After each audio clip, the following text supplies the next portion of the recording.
If you can't provide, at least don't embarrass my daughter in front of successful people. The plastic trash bag hit the porch floor with a thud. Inside it, Adrian's jacket, his laptop bag, a pair of dress shoes Marielle had decided he didn't deserve to wear tonight. Neighbors paused at their mailboxes. A couple walking their dog slowed to watch. Through the living room window, guests at the celebration turned toward the commotion, champagne flutes frozen mid-toast. Adrian stood motionless on the front steps, his face revealing nothing. Marielle wasn't finished. She smoothed her silk blouse and delivered her verdict loud enough for every witness to absorb. Tonight, we fix this mistake. She turned and walked back inside, leaving her son-in-law standing among his scattered belongings like discarded furniture. Through the window, Adrian could see his wife Nora, frozen near the dining table, holding a tray of drinks, her expression caught between horror and something she couldn't yet name. Adrian picked up the trash bag. He didn't rush. He didn't argue. He simply gathered what Marielle had thrown and walked around to the side entrance, disappearing from view. The neighbors would talk about this for weeks. They would say they witnessed the moment a mother-in-law finally drove out the man who had been dragging her daughter down. They had no idea what they had actually witnessed.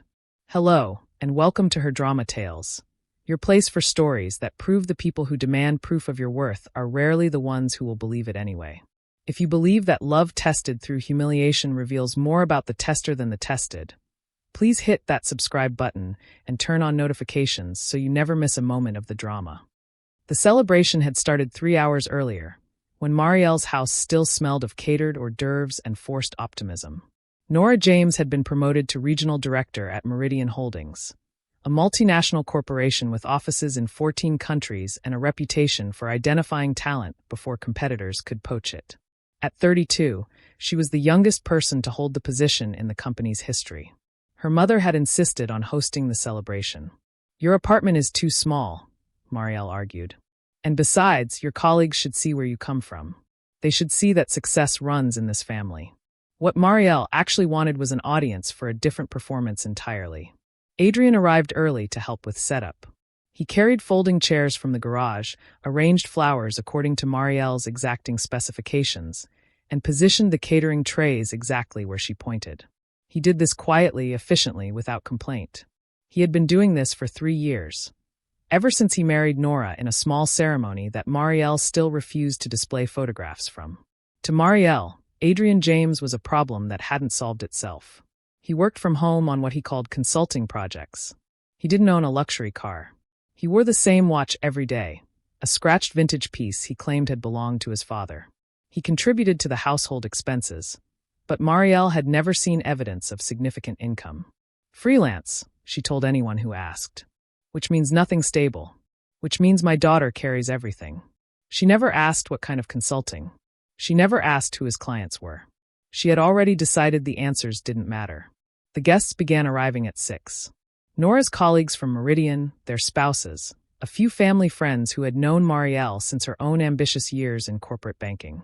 They mingled in the living room, admiring the crown molding and the baby grand piano that Marielle had purchased specifically to impress visitors. Nora introduced Adrian to her colleagues one by one. Each time, she felt the subtle shift in atmosphere, the quick assessment, the polite smile that didn't reach the eyes, the inevitable question. "And what do you do, Adrian?" "Consulting," he would answer. "Mostly strategic planning. Nothing as impressive as what Nora's accomplished." The colleagues would nod, already losing interest, already calculating his value at approximately 0. Marielle watched these interactions from across the room, her satisfaction growing with each dismissive handshake. She had positioned herself near the fireplace, where the light was most flattering and her voice could carry without seeming to try. "Such a difficult economy," she murmured to a cluster of guests. "So many capable men struggling to find their footing. Of course, some struggle longer than others." She glanced meaningfully toward Adrian, ensuring her implication landed. "Nora works so hard," she continued. "The promotion was well-deserved. Though I do wonder how much further she could go without certain distractions." The guests nodded sympathetically. They understood. They had all seen marriages where one partner carried the weight while the other merely existed. Adrian heard every word. He was meant to. He continued arranging the dessert table, adjusting the placement of petit fours as though his mother-in-law's commentary were background noise rather than calculated attack. Nora appeared beside him, her voice low. I'm sorry. I'll talk to her after everyone leaves. Don't. Adrian's voice was calm. This is your night. Let her have her performance. It's not right. No, he agreed. But it's not surprising either. He touched her hand briefly, a gesture so quick that no one else noticed. Then he returned to the kitchen to retrieve another tray, leaving Nora standing alone with the particular loneliness of someone caught between loyalty to the family she came from and commitment to the family she had chosen. The first deliberate humiliation came at 7:15. Marielle intercepted Adrian as he emerged from the kitchen, a tray of champagne glasses balanced in his hands. Perfect, she said brightly, her voice pitched for the nearby guests to hear. Since you're free this evening, you can help with service. Daniela had to leave early, something about her daughter's recital, so we're short-staffed. Adrian looked at the tray in his hands. He had been helping with service for the past hour, but Marielle's public announcement transformed assistance into assignment, partnership into servitude. Of course, he said evenly. Wonderful. Marielle turned to her audience with a practiced smile. Family helps family, after all, even when the contribution is modest. The guests laughed uncomfortably. A few exchanged glances. Adrian circulated through the room, offering champagne to people who avoided his eyes. He had become invisible in the particular way that service workers become invisible, present but unacknowledged, useful but beneath notice. A colleague of Nora's stopped him near the piano. What do you do again? I don't think we were properly introduced. Before Adrian could respond, Marielle appeared at his elbow. Freelance consulting, she answered for him. Which means nothing stable. Nothing with benefits. Nothing that would support a family if circumstances required it. She patted Adrian's shoulder with theatrical sympathy. But he keeps busy. I'm sure something will materialize eventually. The colleague nodded and moved away, her assessment complete. Nora watched from across the room, her champagne untouched, her expression tightening with each public dismissal. She should intervene. She knew she should intervene. But confronting her mother at her own celebration, in front of her colleagues, felt impossible. A violation of some unwritten rule about appearances and gratitude and knowing one's place. She stayed silent. Adrian noticed. He said nothing. The doorbell rang. Marielle's entire demeanor shifted. A straightening of posture, a brightening of expression, a visible surge of anticipation. She crossed the room with unusual speed and opened the door herself, a gesture she typically delegated to others. Victor, she announced, her voice carrying to every corner of the house. You made it. The man who entered was polished in the way that expensive maintenance produces. Tailored charcoal suit, silver cufflinks, hair styled with architectural precision. He moved with the confidence of someone who had never questioned his right to occupy any space he chose. Victor Harrington, investment banker, recently divorced. Net worth somewhere in the 8 figures, according to Marielle's research. Marielle. He kissed her cheek with practiced warmth. Thank you for including me. I've been looking forward to this. Your family now, Marielle declared. Or you will be. Come, let me introduce you to my daughter. The one I told you about. She guided Victor toward Nora with the determination of a woman delivering a package she had been waiting to present. Nora, this is Victor Harrington. Victor, my brilliant daughter. The new regional director. The one who deserves a partner worthy of her success. Victor extended his hand to Nora, but his eyes were already moving past her. Scanning the room, cataloging faces, performing the rapid assessment that certain men conduct automatically in social situations. His gaze landed on Adrian, who stood near the dessert table, champagne tray still balanced in his hands. Victor's expression flickered. His handshake with Nora faltered. Something was wrong. Something had registered in his face that didn't match the casual introduction Marielle had orchestrated. But he recovered quickly. The flicker vanished, replaced by smooth composure. Congratulations on your promotion, Victor said to Nora. Marielle has told me impressive things about your trajectory. Thank you. Nora's response was automatic, her attention divided between the stranger in front of her and the husband across the room, who was pretending not to notice the man Marielle had imported to replace him. Victor glanced toward Adrian again, a brief, confused look that he quickly suppressed. Then he followed Marielle toward the bar, allowing himself to be positioned in the center of conversations he would dominate for the next hour. Adrian set down his tray. He walked to the side porch, pulled out his phone, and typed a brief message. Stand by. May need extraction in 2 hours. The response came immediately. Understood, sir. He deleted both messages and returned to the celebration. The humiliation escalated at 8:30.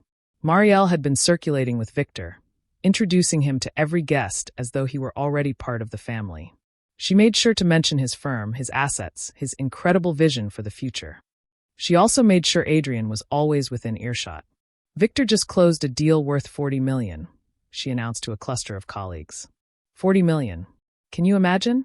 Some men just understand how to build something substantial. She paused, allowing the contrast to land. Of course, not everyone has that capacity. Some men are more comfortable being supported. It's a different kind of arrangement. Adrian continued clearing empty glasses from side tables. He did not acknowledge the commentary. He did not react. But something had shifted in the room's atmosphere. Even the guests who had initially dismissed him were beginning to feel uncomfortable with Marielle's persistence. The attacks had crossed from subtle implication to deliberate cruelty. Victor noticed the shift. He positioned himself near Adrian, studying him with an expression caught between confusion and caution. "We haven't been formally introduced," Victor said quietly. "I'm Victor Harrington. Adrian James." He extended his hand. "Nora's husband." Victor's handshake was brief, his grip uncertain. "Right. Yes. I understood you worked in consulting. Something like that. What kind of consulting, specifically?" Adrian's expression remained pleasant. "Corporate strategy. Restructuring. Acquisition analysis. Nothing as exciting as investment banking." Victor's eyes narrowed almost imperceptibly. Something about the answer, the specific terminology, the casual precision, didn't match the man serving champagne at his mother-in-law's party. "Interesting," Victor said carefully. "And who are your clients?" "Various organizations. Mostly institutional." Adrian smiled. "But tonight I'm focused on hospitality. The desserts are excellent. You should try the petit fours." He walked away before Victor could ask another question. Victor watched him go, his confusion deepening. He pulled out his phone and began typing something, a search, perhaps, or a message to someone who might have answers. Marielle intercepted him before he could finish. "Victor, come meet the Hendersons. They just returned from Monaco, and I know you have property there." She guided him away from whatever investigation he had been initiating, too focused on her matchmaking to notice his distraction. Nora found Adrian in the kitchen. What did Victor want? To understand why the server knows corporate terminology. "Adrian, it's fine." He touched her shoulder. "Go back to your guests. This is your night. It was supposed to be our night. It will be." His voice was steady, certain. "Trust me." She wanted to press further, but a colleague called her name from the living room. She hesitated, then returned to the celebration, leaving Adrian alone with his certainty and his patience, and the phone that had begun vibrating in his pocket with increasing urgency. The ultimate test arrived at 9 o'clock. Marielle gathered the room's attention by clinking a fork against her champagne glass. The conversation died. Guests turned toward her with the practiced attentiveness of people who understood they were about to witness something significant. "Thank you all for coming tonight," Marielle began. "We're here to celebrate my daughter's incredible achievement. Regional director at 32. The youngest in company history." Applause. Nora smiled uncomfortably. "But celebrations are also moments for honesty," Marielle continued. "Moments to address the obstacles standing between our loved ones and their full potential." The room's temperature dropped. Adrian set down the tray he had been carrying. "Nora has sacrificed so much to reach this point. Late nights. Endless travel. The burden of carrying a household alone." Marielle's gaze found Adrian across the room. "She deserves a partner who can match her ambition. A partner who contributes rather than consumes." Nora's face had gone pale. "Mother, I'm not saying this to be cruel," Marielle interrupted, her voice sweet with false compassion. "I'm saying this because I love you.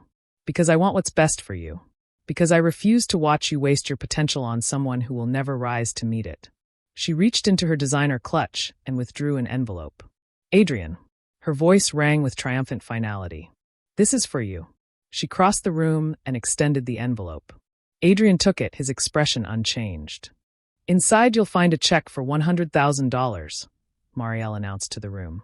"A generous settlement. Enough to start fresh somewhere else.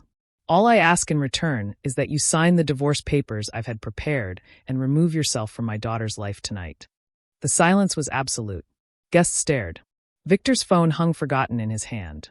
Nora stood frozen near the fireplace, her champagne glass trembling visibly. Adrian opened the envelope. He examined the check, crisp, official, drawn on Marielle's personal account. He examined the divorce papers, 2 copies, already flagged with signature tabs. Then he looked at his wife. Not at Marielle. Not at the guests. Not at Victor, who was watching with an expression Adrian couldn't quite read. Only at Nora. The question was silent but unmistakable. What do you choose? Marielle smiled, certain of her victory. She had constructed this moment with precision. The public pressure. The generous offer. The assembled witnesses who would remember that she had tried to solve her daughter's problem with grace and generosity. Well, Marielle prompted. Let's not drag this out. Sign the papers, take the money, and everyone can move forward. Nora set down her champagne glass. She walked across the room, past the staring guests, past Victor's confusion, past her mother's triumphant certainty. She stopped in front of Adrian and took the envelope from his hands. Then, slowly and deliberately, she tore the check in half. The sound was small, but in the silent room, it carried like thunder. Marielle's smile vanished. Nora tore the check again. And again. The pieces fluttered to the hardwood floor like snow. I married you, Nora said to Adrian, her voice clear enough for everyone to hear. Not your income. Not your resume. Not whatever my mother thinks you should be. She reached into her purse and withdrew a smaller envelope, creased, worn, clearly carried for a different purpose. I was saving this for a car. Something practical. Something that would make commuting easier. She pressed the envelope into Adrian's hands. Take it. Use it for whatever you need. Because I trust you. Because I chose you. Because that's what marriage means. Adrian looked at the envelope. Inside was Nora's personal savings, 3 years of careful accumulation, destined for a practical sedan, now offered as evidence of faith. Nora, he said quietly. You don't have to. I know. She met his eyes. That's why I'm doing it. Marielle's composure cracked. This is absurd. You're throwing away your future for a man who can't even. For a man I love. Nora turned to face her mother. Something you've never understood. Something you've spent 3 years trying to destroy. The room held its breath. And then Victor's phone rang. The sound cut through the tension like a blade. Victor glanced at the screen. His face went pale. I need to take this, he muttered, already moving toward the front door. Excuse me. He stepped onto the porch, his voice dropping to urgent whispers that couldn't quite penetrate the glass. Through the window, the guests watched him pace. They watched his posture shift from confident to concerned to something approaching panic. They watched the headlights. 3 black SUVs turned onto the street, their approach silent and deliberate. They pulled to the curb in formation, the kind of coordinated arrival that suggested professional drivers and careful planning.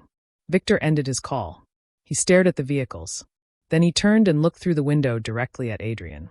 His expression was no longer confused. It was terrified. The SUV doors opened. 4 men in dark suits emerged, their movements synchronized, their attention focused on the house. One of them, older, silver-haired, moving with the authority of someone accustomed to commanding attention, approached the front door. He didn't knock. He simply waited. Victor opened the door before anyone inside could react.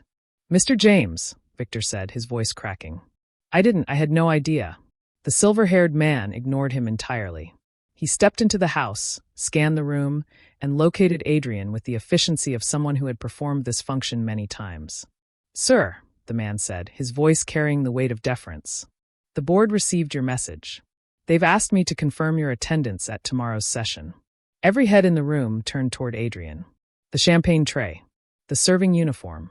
The man Marielle had spent 3 years dismissing as worthless. Thank you, Reynolds, Adrian said calmly. Tell them I'll be there. We have restructuring to discuss. Reynolds nodded. Shall I arrange transport for you and Mrs. James? Not yet. We have unfinished business here. Victor had begun backing toward the wall, his polished confidence dissolving.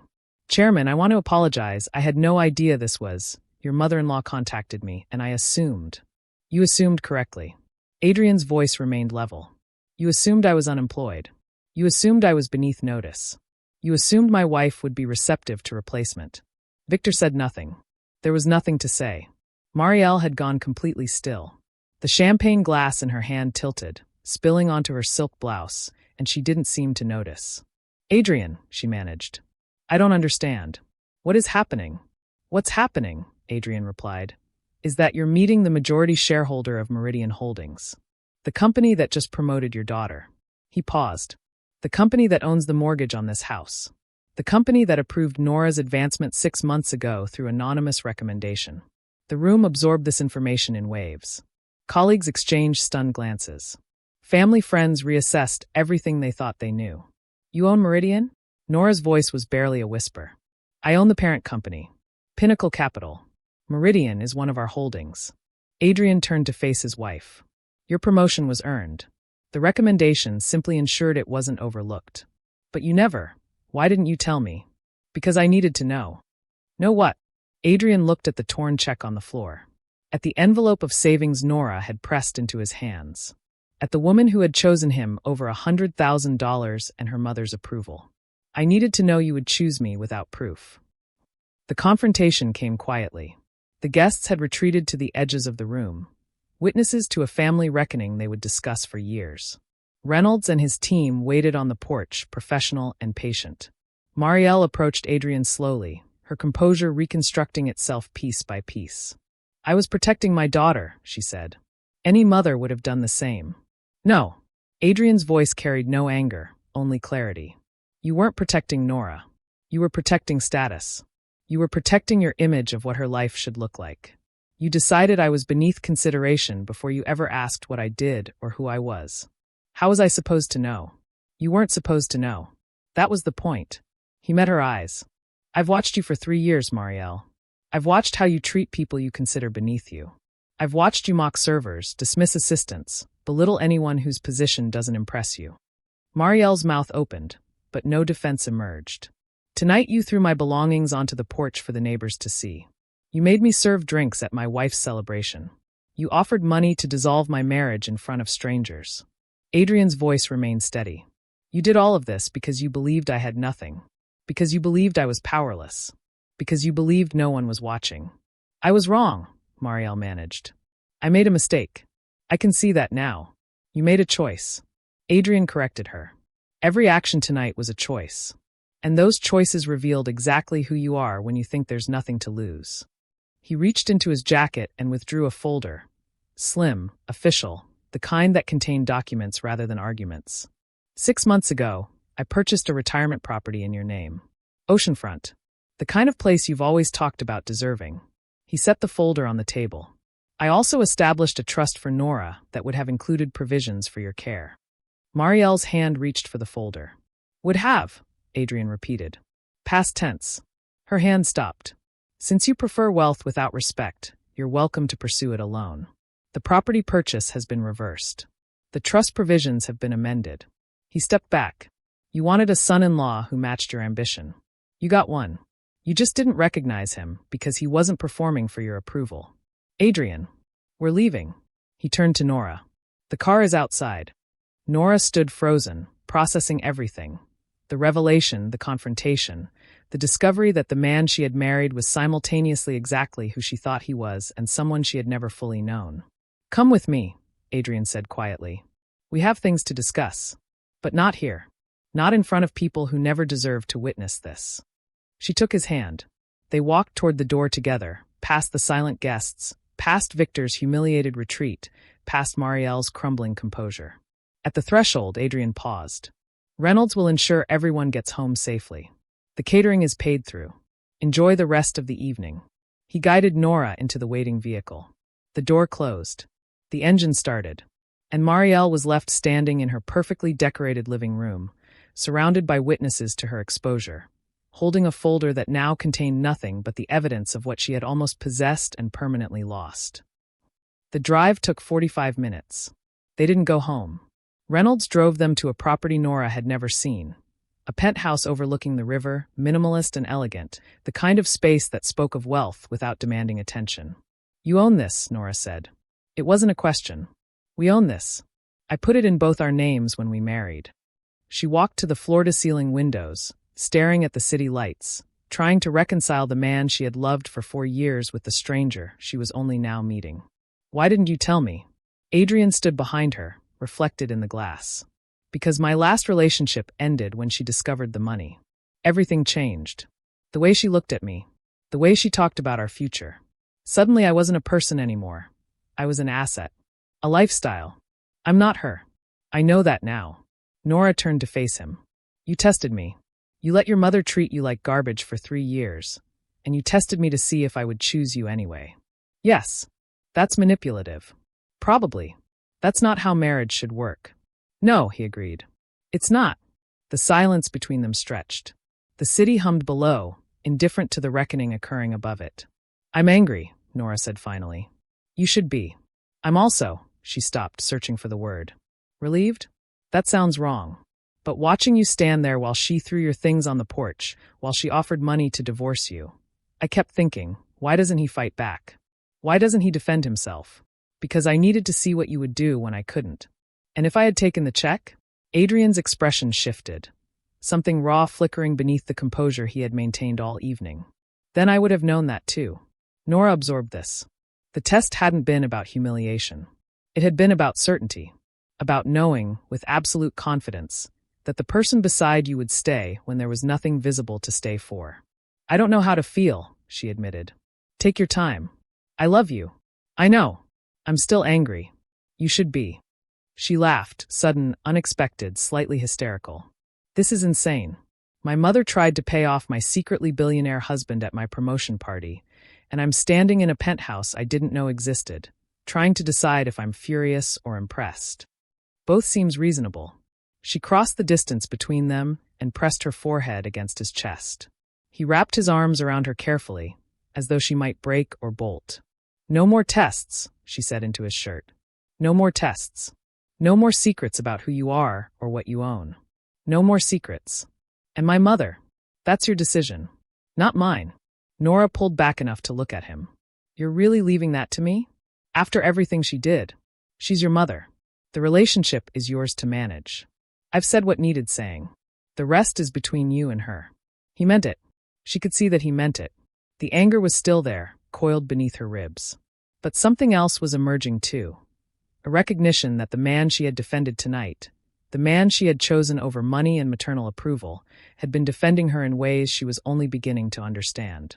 I need time, she said. Take all the time you need. But I'm staying. I want you to know that. Whatever else I'm feeling, I'm staying. Adrian exhaled slowly. Something in his shoulders released, a tension he had been carrying longer than she realized. I was hoping you'd say that. The aftermath unfolded over weeks. Victor Harrington resigned from his position the following Monday, citing personal reasons. Marielle's attempt at matchmaking had accidentally implicated him in a situation with significant professional consequences. The kind of consequences that emerge when you flirt with replacing the wife of your industry's most powerful anonymous shareholder. The colleagues who attended the party became significantly more attentive to Nora at work. Not sycophantic, she had earned her position, and they knew it, but respectful in ways that acknowledged they had misjudged her husband and, by extension, her judgment. Marielle attempted contact 3 times. The first call went to voicemail. The second was answered by Reynolds, who politely explained that Mr. and Mrs. James were unavailable. The third was a handwritten letter that Nora read once and filed away without response. She wasn't ready to forgive. She wasn't sure she ever would be. But she was beginning to understand something her mother had never grasped, that the value of a person cannot be measured by their visible achievements, their networking skills, or their willingness to perform success for an audience. Adrian returned to work the week after the party. Not to the headquarters, he rarely appeared there, but to the quiet oversight that had always defined his approach. He attended board meetings. He reviewed acquisitions. He approved the charitable initiatives that Pinnacle Capital funded through anonymous grants. He also cooked dinner on Thursdays, folded laundry without being asked, and continued wearing his father's scratched vintage watch every single day. You could replace that, Nora observed one evening, watching him adjust the worn leather band. Could. Won't. Sentimental value? Something like that. He looked at the watch with an expression she was learning to read, private, careful, rooted in history she was still discovering. My father gave it to me when I started the company. He said, remember where you came from. Remember what matters when the money doesn't. He sounds wise. He was a factory worker who saved for 30 years to send me to college. The company exists because he believed I could build something. Nora moved closer, resting her head on his shoulder. I wish I could have met him. He would have liked you. He would have liked that you tore up the check. Anyone would have torn up the check. Adrian shook his head slowly. No, they wouldn't have. I've watched people make the other choice. I've watched relationships dissolve the moment the math changed. Your mother wasn't wrong about everything. There are people who calculate constantly, who choose based on advantage, who leave when staying becomes inconvenient. But I'm not one of them. No. He kissed the top of her head. You're not. The final conversation happened 6 weeks later. Nora drove to her mother's house alone. Adrian offered to accompany her, but she refused. This was something she needed to do without witnesses, without support, without anyone to mediate or soften what required saying. Marielle answered the door looking smaller than Nora remembered. The silk blouses and designer jewelry were absent. She wore a simple cardigan and no makeup, the appearance of a woman who had stopped performing for audiences that were no longer watching. You came, Marielle said. I came. They sat in the living room where the promotion party had occurred. The space felt different now, emptier somehow, despite containing the same furniture and decorations. I'm sorry, Marielle began. I know that doesn't fix anything, but I need you to know. Stop. Nora's voice was quiet but firm. I didn't come here for an apology. I came here to tell you something. Marielle fell silent. You spent 3 years treating Adrian like he was beneath you. You mocked him. You humiliated him. You tried to pay him to leave. And the entire time, he had the power to destroy you with a single phone call. Nora paused. He didn't. He let you show exactly who you are when you think no one important is watching. I was wrong about him. You were wrong about everything. About him. About me. About what matters. Nora leaned forward. You taught me to value status. To measure people by their positions and their portfolios. To believe that security comes from marrying well rather than choosing well. Marielle's eyes glistened. I wanted what was best for you. No. You wanted what looked best. There's a difference. Nora stood. I love you. You're my mother, and I will always love you. But I don't trust you. I don't trust your judgment. And I don't want your version of what my life should be.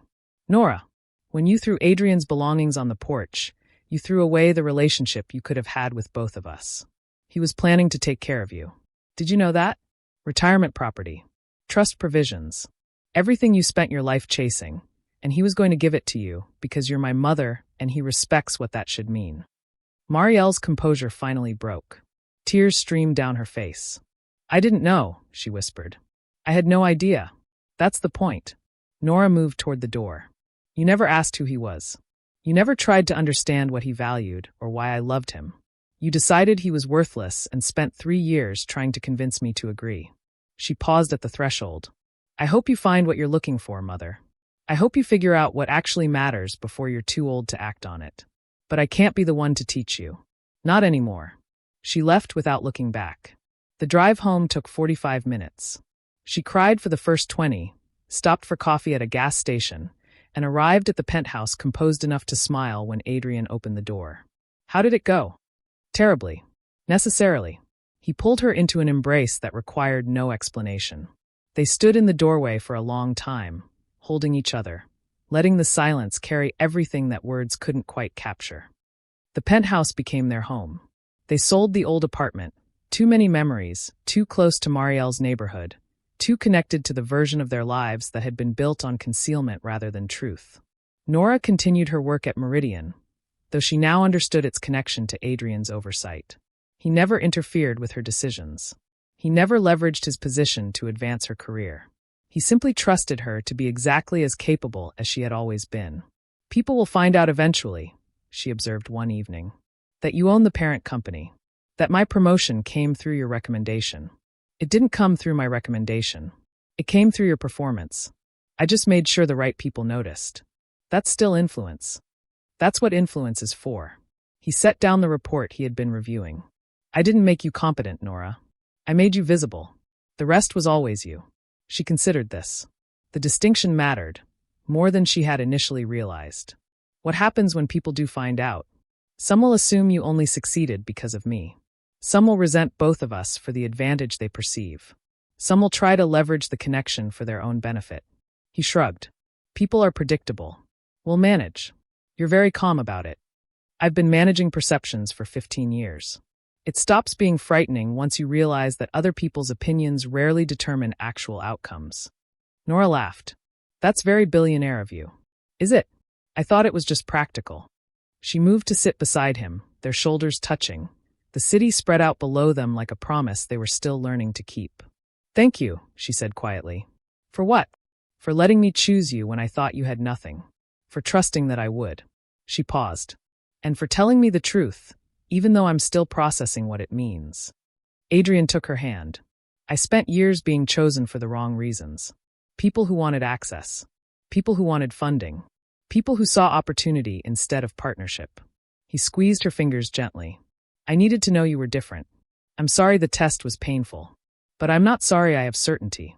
And now we build something real. Without tests. Without secrets. Without anyone else's expectations about what our marriage should look like. Nora leaned her head against his shoulder. I can work with that. Outside, the city continued its relentless motion. Traffic and commerce and ambition churning through streets that never slept. But inside the penthouse, something quieter had taken root. A marriage that had survived the worst question either of them could imagine. A trust that had been earned rather than assumed. A future that belonged to them alone. Character is revealed when there is nothing to gain. Adrian learned this from his father, a factory worker who never owned a luxury car or a designer watch, but understood that the truest measure of a person emerges in moments when no audience is watching and no reward is waiting. Marielle never learned this lesson. She believed that value was external, visible, measurable in portfolios and positions. She believed that love was transactional, that loyalty was negotiable, that family connections could be severed and replaced when better options appeared. She was wrong, and her wrongness cost her access to the people who would have cared for her, the security she spent her life chasing, the relationship with her daughter that she sacrificed on the altar of appearances. Some people demand proof of worth before they will offer respect. Those people reveal, through that demand, that their respect was never genuine, only a performance they would abandon the moment circumstances changed. The people worth keeping are the ones who choose you when there is nothing to choose but you. The ones who tear up the check. The ones who offer their savings. The ones who stay when staying requires faith rather than evidence. Those are the people who understand what Marielle never could. Love that requires proof isn't love. It's a transaction waiting for a better offer. We have come to the end of the story. Here's what I want to leave you with, not a lesson, but a question. If someone you loved asked you to prove it when there was nothing to gain and everything to lose, would you resent the asking or rise to the answer? And if you're the one doing the asking, are you testing their loyalty or confessing that you never fully believed in it? Maybe love isn't about passing tests. Maybe it's about forgiving the people who needed to give them. Drop your thoughts in the comments. I want to know, should Adrian have tested Nora this way? And does Marielle deserve a second chance? Like this story, share it with someone who understands that love and trust are not the same thing, and that building both takes more than one right answer. Subscribe to her drama tales so you never miss a moment of the drama. Until next time.